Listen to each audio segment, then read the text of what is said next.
എന്റെ മകന്റെ കാര്യം എന്ത് വേണമെന്ന് ഞാൻ തീരുമാനിച്ചോളാം. നിന്നെ ഇല്ലാതാക്കാനും മടിക്കില്ല ഞാൻ. എന്നോട് ശബ്ദം ഉയർത്തി സംസാരിക്കാൻ മാത്രം വളർന്നോ നീ? ഭാമ പോയ വഴി നോക്കിക്കൊണ്ട് മനസ്സിൽ പറഞ്ഞവർ, സതിയെ, എന്തിനാ കുട്ടിയെ നീ ഇങ്ങനെ വേദനിപ്പിക്കുന്നത്? ഇതൊന്നും ഈശ്വരൻ പൊറുക്കില്ല കേട്ടോ. ചെയ്തു കൂട്ടുന്ന പാപങ്ങൾക്കൊക്കെ ഇവിടെ തന്നെ ശിക്ഷ അനുഭവിക്കേണ്ടി വരും, മറക്കണ്ട നീ. പറഞ്ഞുകൊണ്ട് അകത്തേക്ക് കയറി വരുന്ന ഭർത്താവിനെ പുച്ഛത്തോടെ നോക്കിയവർ, ഓ വന്നോ മരുമകൾ സ്നേഹി? വാക്കുകളിൽ പുച്ഛം നിറച്ചുകൊണ്ട് ചോദിച്ചവർ. മരുമകളായിട്ടല്ല ഭാമയെ ഞാൻ കാണുന്നത്. എനിക്ക് പിറക്കാതെ പോയ എന്റെ മകളായിട്ടാണ്. ഈ വീട്ടിലേക്ക് കയറി വന്ന അന്ന് മുതൽ എനിക്ക് മക്കളൊന്നല്ല, രണ്ടാണ്. എന്റെ കിച്ചനും അവൻ കെട്ടിക്കൊണ്ടുവന്ന ഭാമപ്രിയയും. അവളെ സ്നേഹിക്കണമെന്നൊന്നും ഞാൻ പറയുന്നില്ല. വേദനിപ്പിക്കാതിരുന്നാ മതി. ഈ വീട്ടിലെ സകല പണിയും അത് ഒറ്റയ്ക്ക് ചെയ്യുന്നുണ്ടല്ലോ. ഒരു വേലക്കാരിയോട് കാണിക്കുന്ന സ്നേഹമെങ്കിലും കാണിച്ചുകൂടെ നിനക്ക് ഭാമയോട്? ഭാര്യയുടെ പ്രവൃത്തിയിൽ അത്യന്തം വേദനയുണ്ടായിരുന്നു അയാളുടെ വാക്കുകളിൽ. അവളെ സ്നേഹിച്ചുകൊണ്ടിരുന്ന അത് മതിയോ? നമ്മുടെ കാലശേഷം എന്താകുമെന്ന് ചിന്തിച്ചിട്ടുണ്ടോ? നന്ദന്റെ ചോരയിൽ പിറന്നൊരു കുഞ്ഞ് ഈ തറവാട്ടിൽ ഉണ്ടായില്ലെങ്കിൽ മംഗളുടെ തറവാട് അന്യാധീനപ്പെട്ടു പോകും. അതെന്തേ ഓർക്കുന്നില്ലേ? ഇത്രയും കാലം തലമുറയോളം കൈമാറി വന്ന സ്വത്തുക്കൾ വെറുതെ കണ്ടവർക്ക് കൊടുക്കാനാണോ നിങ്ങളുടെ ആഗ്രഹം? നടക്കില്ല, അതിന് ഞാൻ സമ്മതിക്കില്ല. ആരോടുള്ള വാശിക്കൊല പറഞ്ഞു സത്യാവതി.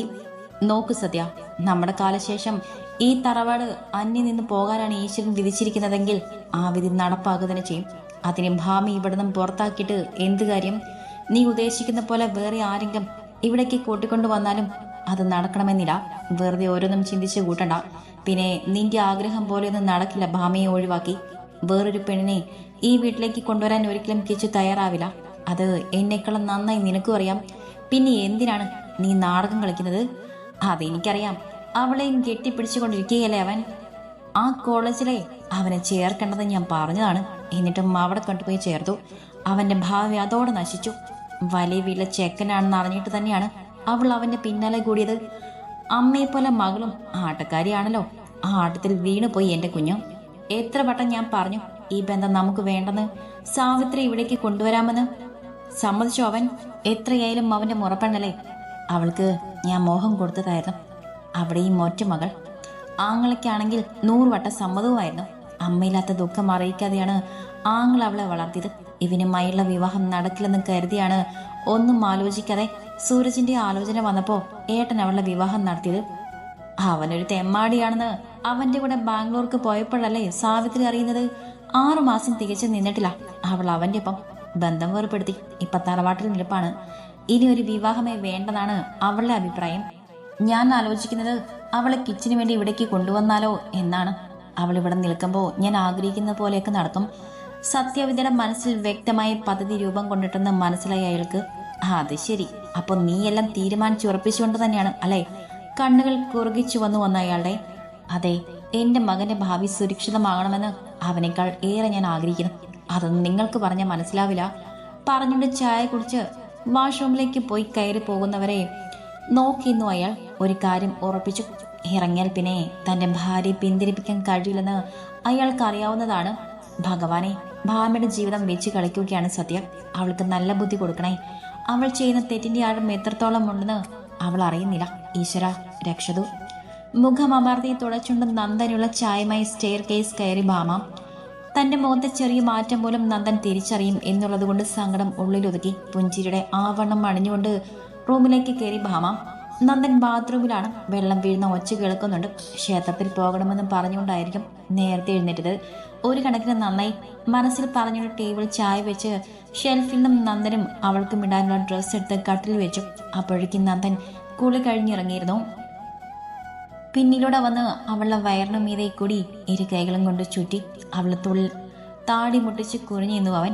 അവന്റെ തണുപ്പുള്ള ദേഹം ചൂടുള്ള അവളുടെ ശരീരത്തിൽ കുളിരി പടർത്തി.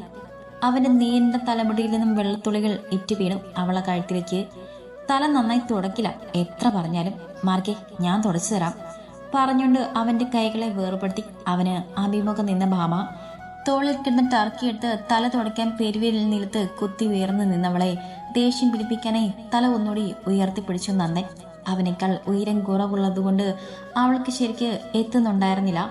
തമാശ കളിക്കല്ലേ നന്ദേട്ടാ, തല താഴ്ത്തിപ്പിടിക്ക്. വെള്ളം താവും നിറുകി. എന്നിട്ട് ജലദോഷമാണെന്ന് പറഞ്ഞ് നടക്കാനല്ലേ? എത്തുന്നില്ല അല്ലെ? ഇപ്പൊ ശരിയാക്കി തരാം പറഞ്ഞുകൊണ്ട് അവളുടെ ഇടുപ്പിൽ ഇരു കൈകൾ കൊണ്ടും തിരിച്ചവൻ ഒന്നുയർത്തി. നിലത്തുനിന്നും ഭാമ അറിയാതെ പൊങ്ങിപ്പോയിരുന്നു.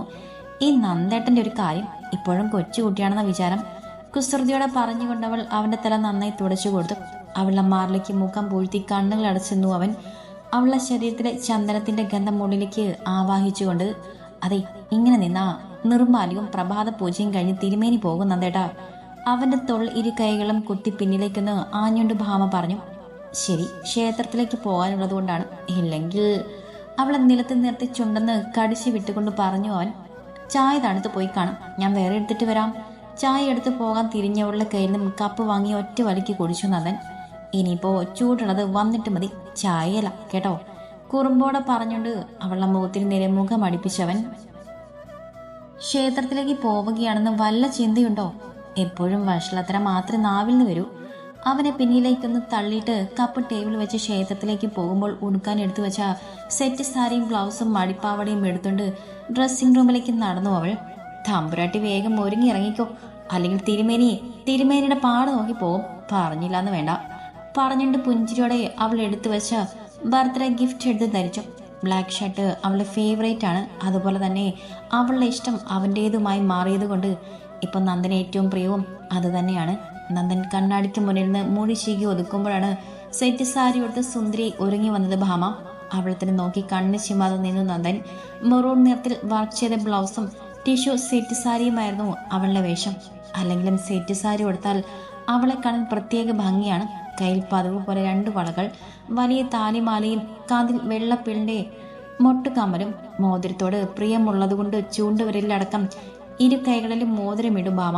സിമ്പിളായുള്ള കുഞ്ഞു മോതിരങ്ങൾ, അതാണ് അവൾക്കേറെ ഇഷ്ടം. നിനക്ക് എത്ര മാലയും വളയുണ്ട്? ഇതുപോലത്തെ അല്ലാതെ വേറെ ഏതെങ്കിലും ഇട്ടൂടെ ഭാമേ? നന്ദന്റെ പതിവ് ചോദ്യം പ്രതീക്ഷിക്കുന്ന ഭാമ. അല്ലെങ്കിൽ തന്നെ നന്ദനൻ ജ്വല്ലറി പരസ്യം അമ്മയുടെ കുത്തകയാണ്.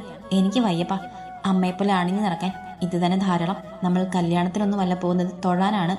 മംഗലത്ത് ഭഗവതി അമ്മയ്ക്ക് മരുമകൾ ഇതുപോലെ ക്ഷേത്രത്തിലേക്ക് പോകുന്നത് കുറച്ചിലാണെന്നറിയാം. അമ്മയുടെ ശീലം മകനും കിട്ടിയോ അതോ അമ്മയുടെ ബാധ കൂടിയോ? ഒരു കാര്യം ഞാൻ പറഞ്ഞേക്കാം, ഭാമപ്രിയ മംഗളത്ത് തറവാടിന്റെ അന്തസ് നാട്ടുകാരെ കാണിക്കാൻ കെട്ടി എഴുന്നള്ളിച്ച് നടക്കേണ്ട മൃഗമല്ല. അമ്പലപ്പാട്ടെ സച്ചിദാനന്ദ മാഷ്ട മകൾ തന്നെയാണ്. പോകാം. സാരിയുടെ അറ്റം പിടിച്ചെന്ന് ശരിയാക്കിക്കൊണ്ട് പറഞ്ഞു ഭാമ. ശരി, സച്ചി മാഷ്ടമോൾ നടന്നാട്ടെ, തമാശയോടെ പറഞ്ഞിട്ട് വാച്ച് കിട്ടി നന്ദൻ. ഭാമ നടന്നു കഴിഞ്ഞിരുന്നു. ഭാമയും നന്ദനും താഴേക്ക് വരുമ്പോൾ അച്ഛനും അമ്മയും ഹാളിരിക്കുന്നുണ്ടായിരുന്നു. സ്റ്റെയർ കേസ് ഇറങ്ങി വരുന്നവരെ നോക്കി രണ്ടാളും many happy days of the day ടീച്ച. രണ്ടുപേരും ഒരേ സ്വരത്തോടെ പറഞ്ഞിട്ട് എഴുന്നേറ്റു. നിറഞ്ഞ സന്തോഷമായിരുന്നു രണ്ടുപേരുടെയും മുഖത്ത്. ഭാമയും അത് കണ്ടൊന്ന് ചിരിച്ചു. താങ്ക്സ് അച്ഛാ. താങ്ക്സ് അമ്മ. രണ്ടുപേരെയും ചേർത്ത് പിടിച്ച് കവളിൽ മുത്തം കൊടുത്തു നന്ദൻ.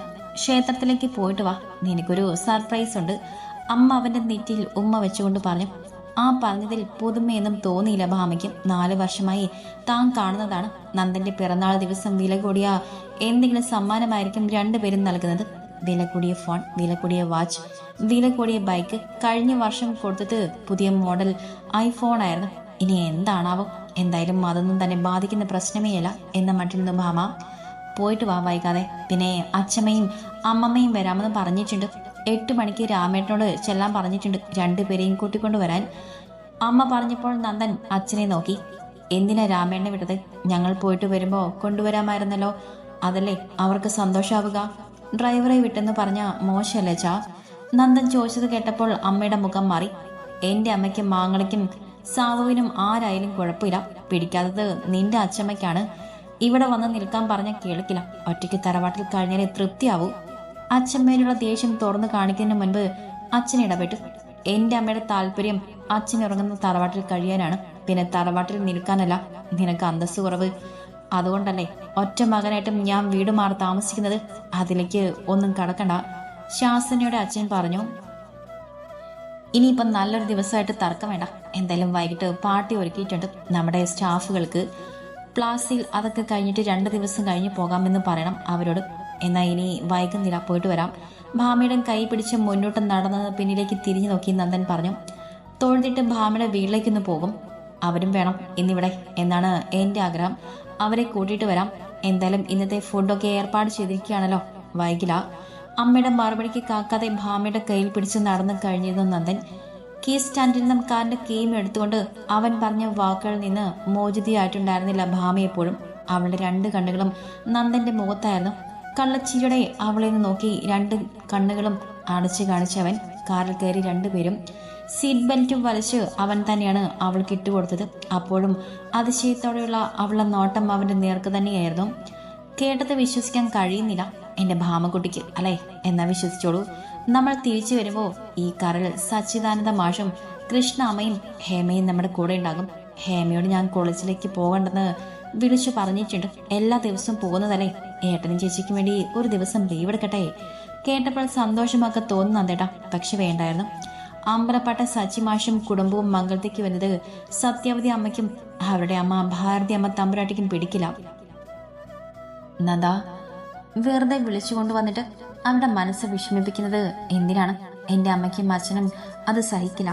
ഹേമ പിന്നെ വാക് സാമർത്ഥ്യം കൊണ്ട് നേരിടും. എന്തെങ്കിലും കേട്ടാൽ കണ്ണും നിറച്ചു നിൽക്കാൻ മാത്രമേ എൻ്റെ അമ്മയ്ക്ക് കഴിയൂ. വേദനയോടെ പറയുന്നവളുടെ വലത് കൈയിൽ തൻ്റെ ഇടത് കൈ കൊണ്ട് കോർത്തു പിടിച്ച് നെഞ്ചിൽ വെച്ചു നന്ദൻ. എത്രയെന്ന് വെച്ചാണ് അവരെ നമ്മൾ ഒഴിവാക്കി നിർത്തുന്നത്? അവർക്കും ആഗ്രഹം ഉണ്ടാവില്ലേ? എങ്ങനെയാണ് നീ എൻ്റെ വീട്ടിൽ കഴിയുന്നതെന്നൊക്കെ അറിയാനുള്ള ആഗ്രഹം. കെട്ടിച്ചു വിട്ട മകളുടെ വീട്ടിൽ ഒരു നേരമെങ്കിലും വരാത്തവരെ ആരെങ്കിലും ഉണ്ടാകുമോ? ഇപ്പൊ വേണ്ട. എന്തെങ്കിലും ഫംഗ്ഷൻ നടക്കുമ്പോഴെങ്കിലും എന്നോട് പലരും ചോദിക്കുന്നുണ്ട്, കമ്പനിയുടെ ഓരോ പ്രോഗ്രസ്സിലും നമ്മൾ നടത്തുന്ന പാർട്ടിയിലും മറ്റും ഭാമയുടെ വീട്ടുകാരെ എന്താ കാണാത്തതെന്ന്. എല്ലാ വർഷവും നമ്മൾ ഇതേ രീതിയിൽ തന്നെ ആഘോഷിക്കുന്നു. പക്ഷേ തൻ്റെ വീട്ടുകാർ മാത്രമില്ല. മാറ്റി നിർത്തുന്നത് ശരിയല്ലെന്ന് തോന്നലാണ് എനിക്കിപ്പോൾ. അമ്മയ്ക്ക് താല്പര്യമുണ്ടാകില്ലെന്നറിയാം. എന്നാലും എനിക്ക് വേണ്ടി ഈ ഒരു ദിവസം എല്ലാം ക്ഷമിക്കും തൻ്റെ വീട്ടുകാർ. അറിയാം നന്ദേട്ടൻ അവരെ ചേർത്ത് നിർത്താൻ ആഗ്രഹിക്കുന്നുണ്ടെന്ന്. പക്ഷെ മറ്റുള്ളവരുടെ മുന്നിൽ വെച്ച് എൻ്റെ വീട്ടുകാരെ അപമാനിക്കുന്നത് എനിക്ക് താല്പര്യമില്ല. അതുകൊണ്ടാണ് വേണ്ടെന്ന് പറയുന്നത്. ഒരു വാക്കുകൊണ്ട് പോലും അവരെ ആരും വേദനിപ്പിക്കുന്നത് എനിക്കിഷ്ടമല്ല. അത് നന്ദേട്ടൻ്റെ അമ്മയാൽ കൂടി ഞാൻ പ്രതികരിച്ചെന്നിരിക്കും.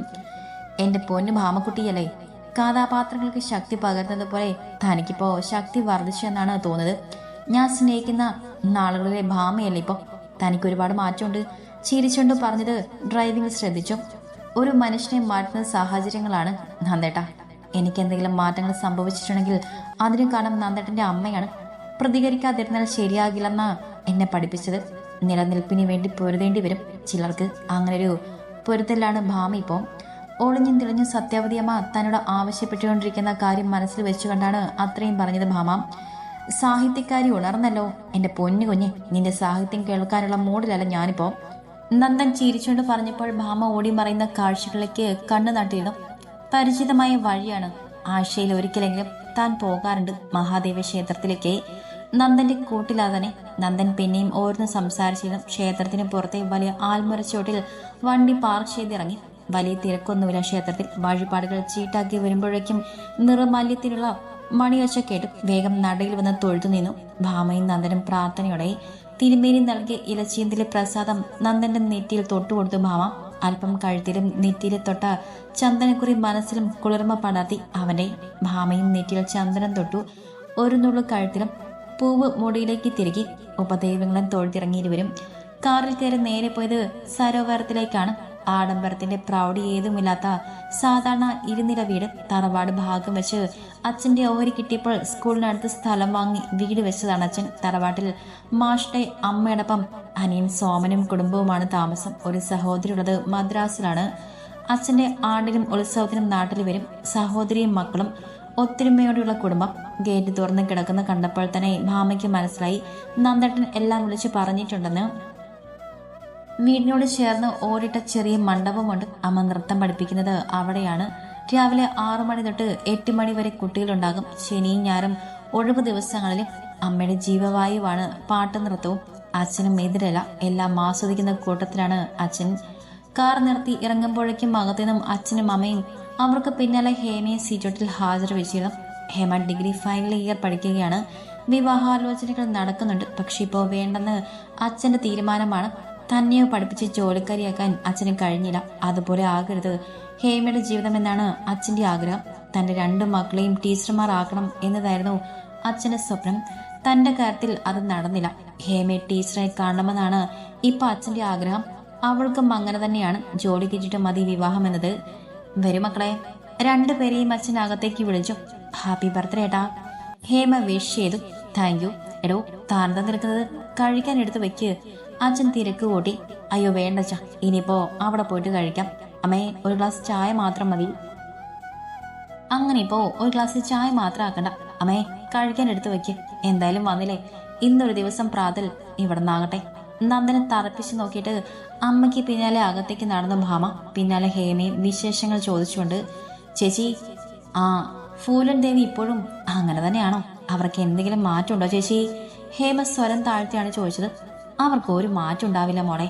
ഇപ്പൊ ചേച്ചിയും അവർക്കൊപ്പം പിടിച്ചു നിൽക്കാനുള്ള ശ്രമത്തിലാണ്. അതുകൊണ്ട് ലേശൊന്ന് ഒതുങ്ങിയിട്ടുണ്ട്. അല്ലാതെ പിടിച്ചു നിൽക്കാൻ വേറെ വഴിയില്ല. ചിരിച്ചുകൊണ്ട് പറയുന്ന ഭാമയമ്മ കുറ്റപ്പെടുത്തുന്ന പോലെ നോക്കി. ആരെയാണ് പറയുന്നതെന്ന് ഓർമ്മ വേണം കേട്ടോ.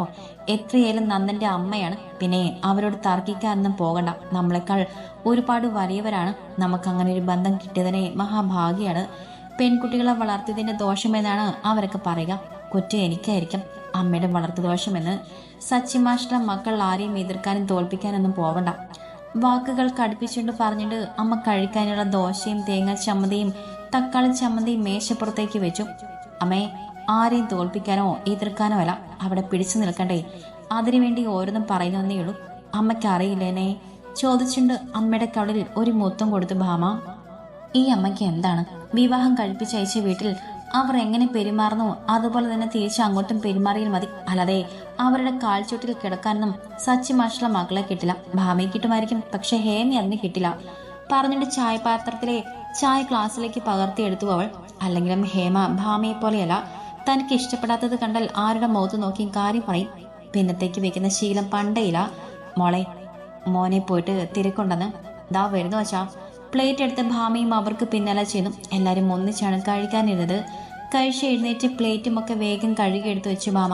ആ നേരം കൊണ്ട് അമ്മയും ഹേമയും ഒരുങ്ങി വന്നു. അച്ഛനും ഷർട്ടിട്ട് വാതിൽ പൂട്ടി ഇറങ്ങി അവർ. മോൻ നിർബന്ധിച്ചുകൊണ്ട് മാത്രമാണ് വരുന്നത്. ഇതിൻ്റെ ഒന്നും ഒരാവശ്യമില്ലായിരുന്നു. പോകുന്ന വഴിക്ക് ടെക്സ്റ്റൈൽ ഷോപ്പിൽ നിന്ന് കയറണം കേട്ടോ മോനെ. വണ്ടിയിലേക്ക് കയറുമ്പോൾ മാഷ് ഓർമ്മപ്പെടുത്താൻ പോലെ പറഞ്ഞു. അതെന്തിനാച്ചാ? നന്ദൻ നെറ്റി വിളിച്ചുകൊണ്ട് ചോദിച്ചു. അത് പിന്നെ ഒന്നുമില്ലാതെ എങ്ങനെയാ മോൻ്റെ പിറന്നാളിന് വരിക? ഒരു ജോഡി ഡ്രസ്സ് എങ്കിലും വാങ്ങണ്ടേ? ഇന്നലെ രാത്രി മോൻ വിളിച്ച് പറഞ്ഞുകൊണ്ടാണ്. ഇല്ലെങ്കിൽ ഇന്നലെ തന്നെ വാങ്ങിയനെ. അച്ഛൻ പുഞ്ചിരിച്ചുകൊണ്ട് പറഞ്ഞപ്പോൾ നന്ദൻ ദേഷ്യപ്പെട്ടു. പിന്നെ വേറെ പണിയില്ല, ഇവിടെ ഇരുന്ന് നിർത്തുന്നില്ല. നേരെ നന്ദാവത്തിലേക്ക് പോകും നമ്മൾ. ഡ്രൈവിംഗ് സീറ്റിലേക്ക് ഇരുന്ന് കഴിഞ്ഞു നന്ദൻ. നിസ്സഹതയോടെ മക്കളെ നോക്കിക്കൊണ്ട് കോ ഡ്രൈവിംഗ് സീറ്റിൽ കയറിയിരുന്നു മാഷ്. പിന്നിൽ ഭാമയും ഹേമയും അമ്മയും. 15 മിനിറ്റ് മാത്രമേ ഉള്ളൂ നന്ദന്റെ വീട്ടിലേക്ക്. അവരെ കൊണ്ടുവരുമെന്ന് പറഞ്ഞുകൊണ്ട് തന്നെ കാത്തിരിക്കുന്നത് പോലെ സീറ്റോട്ടിൽ തന്നെ ഇരിക്കുന്നുണ്ടായിരുന്നു സത്യാവതി അമ്മ. കഴുത്തിലും കയ്യിലും നിറയെ ആഭരണങ്ങളൊക്കെ ഇട്ട് വില കൂടിയ പട്ടുസാരി കൊടുത്ത് ഇടത് കാലിന്റെ മുകളിൽ വലതുകാൽ കയറ്റി വെച്ച പ്രൗഢിയോടെ